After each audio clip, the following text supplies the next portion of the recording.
Dragon Ball Super always leaves me feeling conflicted. On the one hand, I'm eternally grateful that this series exists and is still ongoing as a result of Akira Toriyama being so appalled by the live-action Dragon Ball movie that he decided to bring back the entire series to not have the legacy of Dragon Ball be tarnished in the spot that it was. On the other hand, Super's 104 chapters that were adapted into the 131 current episodes of the anime that we've come to know so far do leave a lot to be desired. The story within these chapters takes place after the events of the Buu Saga and Dragon Ball Daima, if they're even in the same continuity, and introduces the god of destruction Beerus as well as the entire multiverse. Super brings the scale of Dragon Ball to all new, never before seen heights. Dragon Ball Super's 104 current manga chapters were later condensed into 24 volumes, each having their own special cover artwork done by Akira Toriyama's successor, Toyotaro. Personally, I think all of these covers are amazing in their own way, but I think it's fair to say that some are better than others. So we created a list of every Dragon Ball Super manga cover and ranked them, from Z tier being the absolute best of these manga covers to F tier being the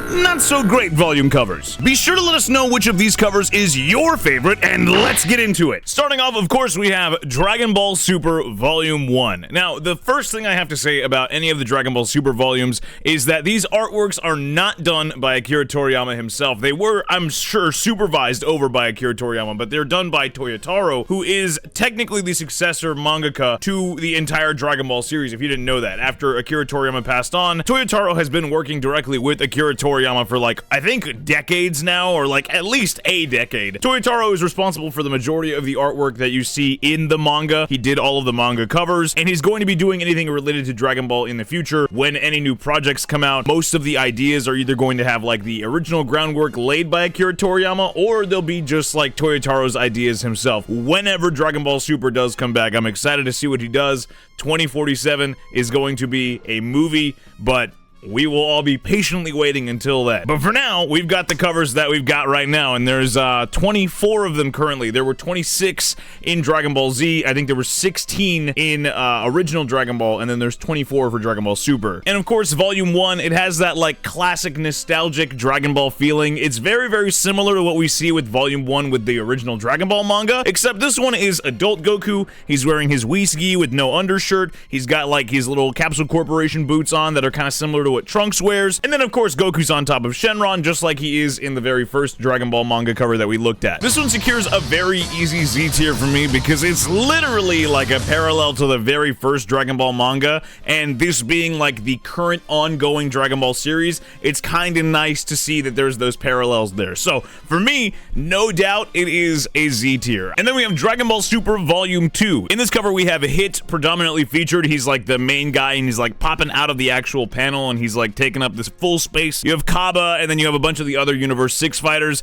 and you also have Goku looming in the background in Super Saiyan Blue. I do like this cover for featuring characters that are not just our main cast, but I don't think this one really stands out compared to a lot of the other ones that we're gonna see down the line. And if you've seen these Dragon Ball Super covers before, you know exactly what I'm talking about. There is some sauce. Toyotaro pulls out all the stops when he does his volume art. It is so good. For Volume 2, I think I put it into A tier. I still like it, but I don't think it goes up into S or Z. Then we have Dragon Ball Super Volume 3, and it's kind of like a little beach episode. You know, Goku's driving a car, similar to all the, you know, transportation cover arts that we saw with Dragon Ball Z, where various characters are driving like motorcycles or planes or cars or whatever else. There's a little flying dragon going alongside the car. Trunks is in the passenger seat. Then you have future Trunks also waving, and he's wearing kind of like a pink shirt. And my headcanon for this, I said this when we did the ranking every Trunks outfit, is that this pink outfit is Vegeta's Badman shirt. That's just kind of what I always imagined it was, just because it's kind of silly to think that he still has it laying around all this time later. You have Vegeta holding a surfboard with his name on it. You have Bulma serving out some like ice cream or confectionaries out to the Pilaf gang, and it's just like a little beach episode. You know, not everyone is there, but this kind of cover is like exactly what you see with like a lot of the Dragon Ball ones, where everyone's just kind of doing a casual thing, and like the volume cover's not really about what's going on. And it's cool to see that Toyotaro's like paying homage to that as well, even though it's not his art and he could have done basically whatever he wanted, he decided that he'd throw it back to DBZ, you know? It's cool to see. For me, Volume 3 does still go into A tier. I said in the Dragon Ball Z ranking video when we did all of those covers that the transportation ones are good, but they do end up getting a little overused with the covers, and so for that, I think I would probably put this one into A tier just because this one gets swept under the rug with just how many there are of just characters riding vehicles and stuff like that. So I keep it into A tier, but I do want to put it a little bit higher than the one for Volume 2. And then we have Dragon Ball Super Volume 4. This one is excellent. The framing is really good. In the background, you have Super Saiyan God Vegeta and Super Saiyan God Goku, as well as Future Trunks. You have Zamasu and Goku Black in Rose form. It is a really, really good cover, and it kind of just frames everything that you need to know about this arc. Like, you have all of your main players and the protagonists and the villains. You have the forms that they're going to be using. It's all around a really, really good cover. The framing in this one is more of what I wanted to see with Dragon Ball Z. Obviously, those volumes are already out. This works so well because it's simple. It's showing you everything that's gonna happen, but not really. It's kind of giving you a little taste of what's to come without spoiling anything, while also giving you just enough of what you need. For me, I would definitely put this one up into Z tier. The framing is just too good, and you really cannot ask for more with this one. This one's just really good. Then we have Dragon Ball Super Volume 5. This one is a little weird for me. You have Fused Zamasu fighting Super Saiyan Blue Goku, and then you have Vegeta in the background in Super Saiyan Blue as well, and then of course, in classic Dragon Ball cover fashion, there has to be a car. I don't know what the trend is with that. I really don't know. I'm assuming that Akira Toriyama and I'm assuming by proxy Toyotaro are just really into cars, and they really just want to throw them on the panels as much as they can, or at least on the covers. I mean, if there's an explanation for why there are so many vehicles featured in the Dragon Ball cover arts, and while I do like the art, it kind of feels off when you compare it to the last 4 that we just looked at. It just feels like this one specifically, especially because you're framing characters that are involved in the plot that's within the volume itself, it feels a little odd to me. I still do think this one is sauce, but I would probably put Volume 5 into S tier rather than Z. It is a really, really good cover, but I don't know what it is that, like, there's like something off for me, but I don't know. Also, now that we're 5 volumes in, I got a comment on like the last couple videos of what's going on with my face. I explained this in the Android 17 video, and I apologize for not explaining it in the last couple. I did not get in a fight. This is not like some, you know, horrific incident or whatever. It's just eczema. I get a little eczema, but thank you for your concern. I'm okay. It's going away. And then we've got Dragon Ball Super Volume 6. But this one's cool because you see everyone wearing the Monster Island Rangers uniform that Android 17 wears. You see him in the background holding a gun, and it's actually like poking out of frame a little bit, which is cool. Everyone in this cover except Android 18 and Marin, for whatever reason, are all wearing the Ranger uniform. You have Goten and Trunks, you know, flying on a little bird. You have Vegeta, stoic, all the way in the back, you know, sitting on top of a little Stegosaurus. This one's great at mirroring that old Dragon Ball style, but I do think I would put this one in A tier alongside the one where they're driving the car. They're kind of both evoking that older nostalgic vibe, and that's good, but when you compare these to what's yet to come still, trust me, you'll understand why I'm putting these in A tier. And then we've got Dragon Ball Super Volume 7. This one is really, really cool because it's the volume where the Tournament of Power is about to begin, and it's featuring all of the Gods of Destruction. And I always love when the covers do this, like when the characters are interacting with the little frame that's on the cover itself. It just works so well. And for me,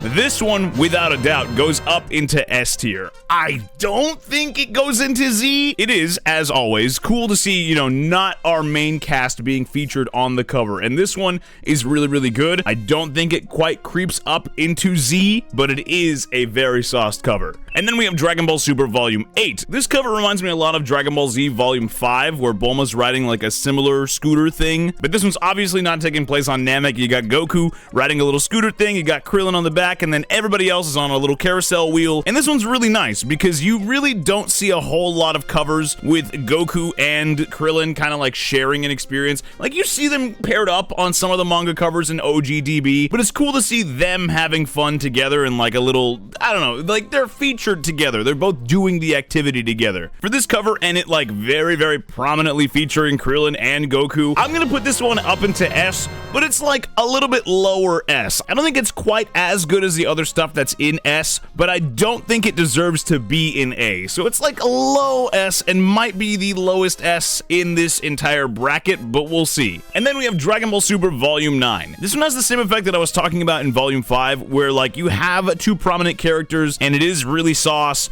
but there's something weird with like the shading. I think my problem with this kind of comes down to the fact that you can tell that this is more digital art than it is hand art. And all of the other covers feel very much like you could draw this on paper, whereas this one doesn't have that feeling to it. It feels more like there are digital touch-ups because a lot of this looks like stuff that you could not do with like a pen and paper, whereas all of the other covers do very much feel like they could be hand-drawn. And that's not to discredit digital art by any means. Digital art is excellent, and this cover is still excellent, but it does stand out because it doesn't quite fit in with all of the other covers that we've seen, especially when you look at the entire catalog from Dragon Ball up until now. If it weren't for the added digital aspects that you can see in this cover, similar to the same thing that I said with Volume 5, this would go up into Z tier, but because it's in a slightly different style, I'm gonna put it into S, but still, you know, high S. It's still a very, very good cover. And then we have Dragon Ball Super Volume 10. This one features Miras as the prominent character holding out his gun, going past the frame. You have Moro looming in the background, Vegeta in his Galactic Patrol armor, and Goku, you can assume, is also wearing the same uniform. This one reminds me a lot of Dragon Ball Super Volume 2, and I'll put it in the same bracket because it kind of has similar framing with the character looming in the background and like a non-protagonist character or non-main cast character featured on the, you know, most prominent part of the cover. And then we have Dragon Ball Super Volume 11. This is one of the most popular Dragon Ball Super covers of all time. It's the Jocko's Burger volume cover. You have Goku taking a big, juicy, wet, steamy, meaty bite out of a burger. And then, of course, in the background, you have a pink car with Vegeta in it, and Bulma is serving, you know, another burger to Vegeta himself. You have Mr. Satan spilling all of his food all over the place, and you have some people in the diner in the background. Overall, a really, really good Astro Punk cover, and it's such a good one that I think I will, without a doubt, put up into Z tier. I think everyone's seen this one. And then we have Dragon Ball Super Volume 12. This one is excellent. The framing is very, very good. You have Goku featured on the cover. You have Vegeta featured equally on the cover, maybe a little bit smaller, but I mean, he's literally smaller. Goku has the Galactic Patrol symbol on his chest where his kanji would usually be. Vegeta is wearing the Yardrat uniform as he learns instant transmission in this part. You have the Yardrat people featured in the background, and then you have Miras in the bottom corner. This one is excellent. This is the type of framing and the type of stuff that I like to see out of the Dragon Ball Super Volume covers. When I was reviewing these originally, this was like the first one that came to mind to throw up into Z tier immediately, and that's of course where it's gonna go. And then we have Dragon Ball Super Volume 13. This one is really good, and I've gotta be so honest with you, like I've said with all of the other Dragon Ball manga covers that we've ranked so far up to this point, a lot of these are really hard to rank low because all of them are really, really good. And I've gotta be real, and maybe this is a hot take, but I actually think the Dragon Ball Super covers might be better than most of what we've seen with all of Dragon Ball up until this point. I know that might be, you know, blasphemous for me to say for some of you watching this right now. You might be like, no, Akira Toriyama's artwork can't be done better than, but I mean, be real. Like the framing and what's included in a lot of these and like the posing and everything on these, it just gives you what you want. Not to overly glaze or anything, but whenever I look at Toyotaro's artwork for all of Dragon Ball Super up until the point that he's been working on it, it just makes me that much more excited to see what he does when the manga does come back. Volume 13 for me would probably go mid-range S tier. I do think it is really, really good. I do like most things about this cover, but there's one that features Moro that I do like more, but we'll get there in a second. And then we have Dragon Ball Super Volume 14. This one is one of my favorites in all of the Dragon Ball manga covers of all time. Like, you instantly feel what's going on. You have that feeling of like, you know, just everybody dropping in. You have Goku kind of looking over his shoulder, giving a thumbs up to the audience. This one for me, with the way that it's framed, the feeling that it invokes, and how alive a single still frame is made out to be, I would put this one into like,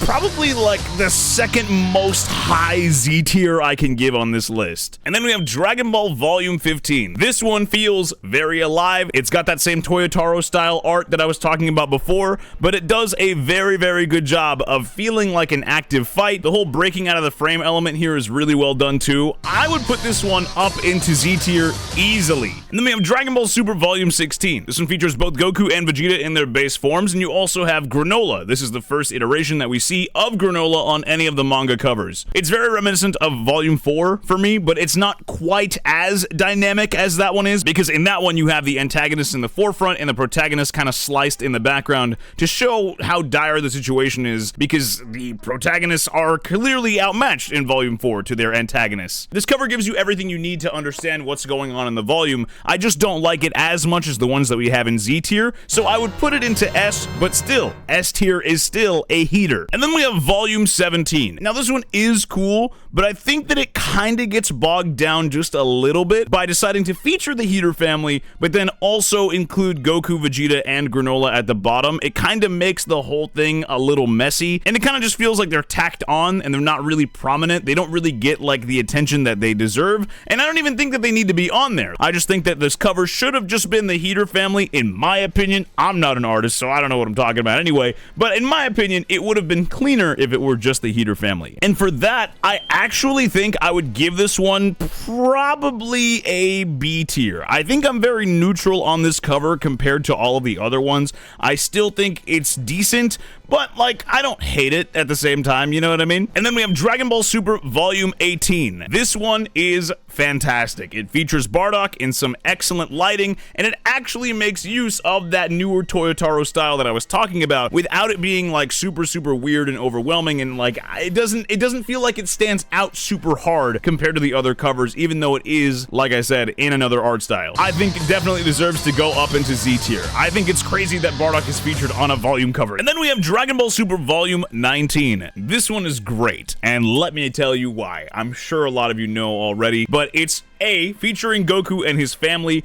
You have Chi-Chi, Gohan, Goten, and of course Goku featured on the main part of it, but in the reflection of the puddle on this one, you can see Bardock holding a space pod that has little Goku in it, which is reflected by Goku and Goten. It's a really good representation to show the parallels between the two different families. Volume 19 for me goes up into Z tier. I have put so many of these into Z tier. I don't think I put this many volume covers in Z tier for either Dragon Ball or Dragon Ball Z. Somehow, some way, Dragon Ball Super just has that sauce. Shout out to Toyotaro, always, dog. Then we have Dragon Ball Super Volume 20. It's so hard not to want to throw these in Z tier, and I think I probably will with Volume 20. Before I even give you the description, I can already tell you where I'm gonna rank it. I'll just put it up there anyway, and then I'll tell you what's going on in this one. You have True Ultra Instinct Goku hopping over Bardock, and he's battle damaged. Both of them are battle damaged. In the background, you have Gas, Granola, and Ultra Ego Vegeta. This is such an excellent cover, and I think it's kind of funny that Goku's like in the way of the Dragon Ball Super logo. Like, damn, get out the way, dog. But still. And then we have Dragon Ball Super Volume 21. This volume, of course, is the one that leads up into Superhero. It features both Goten and Trunks, both in their teen forms now, as we are approaching what is the end of Z, or what was the end of Z in the Dragon Ball Z manga. These characters are now getting close to that age in Dragon Ball Super. I do like this cover for featuring both the Trunks and Goten, but I don't think I like it enough to put it any higher than A tier, and that's exactly where I'm gonna put it. And then we have Dragon Ball Super Volume 22, and this is, I think, the first Dragon Ball cover that swaps where the logo is. This one has it on the bottom now. This one, for some reason, has it on the bottom now, and the artwork is now on top. And I don't think any of the other ones do this. On this cover, the most prominent character that you see is Pan, as she's like reaching out of the frame. You see Piccolo. Yes, we see the fit dog. You see Gohan in his casual wear. He's wearing like a little white button-up sweater thing, some sweatpants, and some sandals. A very chill outfit. He's got his glasses on, and he also has his new base form hair. You have Gamma 1 and Gamma 2 in the background, and of course, the main antagonist for this arc, which is Cell Max. You're obviously seeing the prominent characters like the other versions of the covers, but this one doesn't really feel like it has that like energy to it that a lot of the other covers have that are in A tier or above. I think I would still put Volume 22 into A tier, but I think I would put it into like the lowest A tier possible, because I don't know, it doesn't quite have that sauce, you know what I mean? It's like a vegan sauce, you know what I mean? And then we have Dragon Ball Super Volume 23. This one is the height of the events that happen in the superhero movie and that entire arc. You have Gohan Beast framed in the background, you have Cell Max as like the big center focus, and then of course you have Orange Piccolo in the background, and if you look, you can also see Trunks in his superhero out, and if you look closely, you can see Trunks in the top left of the manga cover, and you can see Goten at the very bottom right next to Cell Max's right foot. This cover is very nice. I would put this one confidently up into S tier alongside the ones that we saw with Volume 5 and Volume 13. And finally, we have Dragon Ball Super Volume 24. This is the most recent cover for Dragon Ball Super, artwork done by Toyotaro as always, but this is one of the most sauced covers that have ever been introduced into Dragon Ball because it's featuring all of our prominent main cast in their highest forms that they've ever been in ever. Goku, of course, in Ultra Instinct, Vegito, of course, in Ultra Ego, Gohan in his new beast form, Broly in his ascended, or just, you know, I guess he's just in his base Super Saiyan form, but his hair color is like slightly different. You have Orange Piccolo, which is like a new form, and it really does showcase just how exciting Dragon Ball Super is at its current moment, and it makes me so mad that Dragon Ball Super is on hiatus. Whenever I look at this image, it makes me so mad that we don't have new Dragon Ball content coming out because the manga and the story is in such a good spot, and when it comes back, it's gonna be such a banger. What I'm worried about is how this story is gonna envelop, who's gonna be the person to actually defeat Black Frieza. It's probably gonna be Goku, but the fact that like we're getting to that point of like that final confrontation, or what might be the final confrontation with Frieza, is really, really exciting because all of these characters are at like insane heights of power, and it's gonna be such a great time watching all of them duke it out. Another thing that I'm really, really excited about with Dragon Ball Super returning, whenever it does, 2067 is gonna be a movie at this point, is the fact that the antagonist is a real antagonist. And when Dragon Ball Super returns, Frieza being the main antagonist in a new form that can apparently just wipe out Ultra Ego and Ultra Instinct at the same time is giving us those stakes that I think Dragon Ball Super has really, really needed. One thing I will say about it is it does have that art style that I was talking about a lot before with Volume 5 and Volume 9, and as much as I wish that this were in the same art style as everything that we had seen up until this point, I can't help but enjoy it because it features all of the characters that we have to look forward to. I think this one deserves to go up into Z tier, and I don't think anyone's gonna argue with me on that one. I think it's really, really good visually. I think all of these